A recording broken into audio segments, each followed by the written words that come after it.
भगवान शिव पर जल चढ़ाने का ये है सही नियम, प्रसन्न होते हैं भगवान।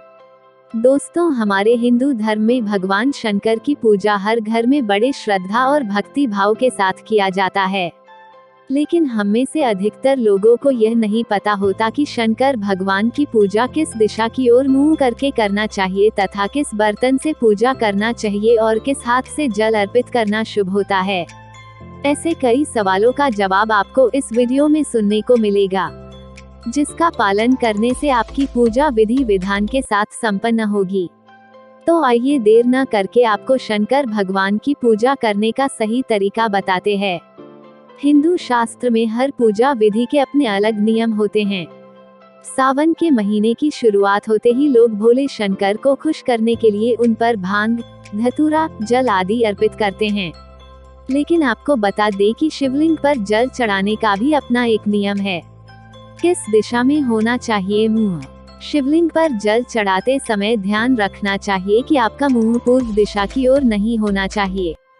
पूर्व दिशा को भगवान शिव का मुख्य प्रवेश द्वार होता है और इस दिशा की ओर मुंह करने से शिव के द्वार में अवरोध होता है और वो नाराज हो जाते हैं। ध्यान रहे कि जल देते समय आपका मुंह उत्तर दिशा की ओर हो, क्योंकि उत्तर दिशा को शिव जी का बायां अंग माना जाता है जो मां पार्वती को समर्पित है। इस दिशा की ओर मुंह करके जल अर्पित करने से भगवान शिव और मां पार्वती दोनों की कृपा प्राप्त होती है। किस पात्र का करें इस्तेमाल? शिव जी को जल चढ़ाते समय ध्यान रखें कि जल हमेशा कलश से ही चढ़ाएं। शिव जी का अभिषेक करने के लिए तांबे का पात्र सबसे अच्छा माना जाता है। कांसे या चांदी के पात्र से अभिषेक करना भी शुभ माना जाता है। लेकिन जल अभिषेक के लिए कभी भी स्टील का बर्तन इस्तेमाल नहीं करना चाहिए। लेकिन याद रहे कि तांबे के बर्तन से कभी भी दूध का अभिषेक नहीं करना चाहिए, क्योंकि ये अशुभ माना जाता है। बैठकर चढ़ाएं जल। शिवलिंग पर जल अर्पित करते समय ध्यान रखें जल हमेशा बैठकर ही दें। यहाँ तक कि रुद्राभिषेक करते समय भी खड़े नहीं होना चाहिए। बता दें कि पुराणों के अनुसार शिवलिंग पर खड़े होकर जल चढ़ाने से यह शिव जी को समर्पित नहीं होता है और इसका पुण्य नहीं मिलता है। दाहिने हाथ से जल चढ़ाएं। भगवान शिव का अभिषेक जलधारा से ही करना चाहिए। जैसे जल की धारा एकदम पतली बहकर आती है, ठीक वैसे ही एक धार में धीरे धीरे भगवान शिव को जल चढ़ाना चाहिए। ध्यान रहे कि भगवान को हमेशा दाहिने हाथ से जल चढ़ाएं और बाएं हाथ से दाहिने हाथ का स्पर्श करें। शिव जी का एक नाम रुद्र भी है, इसलिए जलाभिषेक को रुद्राभिषेक भी कहते हैं। सोने, चांदी या तांबे के लोटे से शिवलिंग पर जल चढ़ाना चाहिए। स्टील, एल्यूमिनियम या लोहे के लोटे से शिवलिंग पर जल नहीं चढ़ाना चाहिए। लोटे में जल भरें और पतली धारा शिवलिंग पर चढ़ाएं।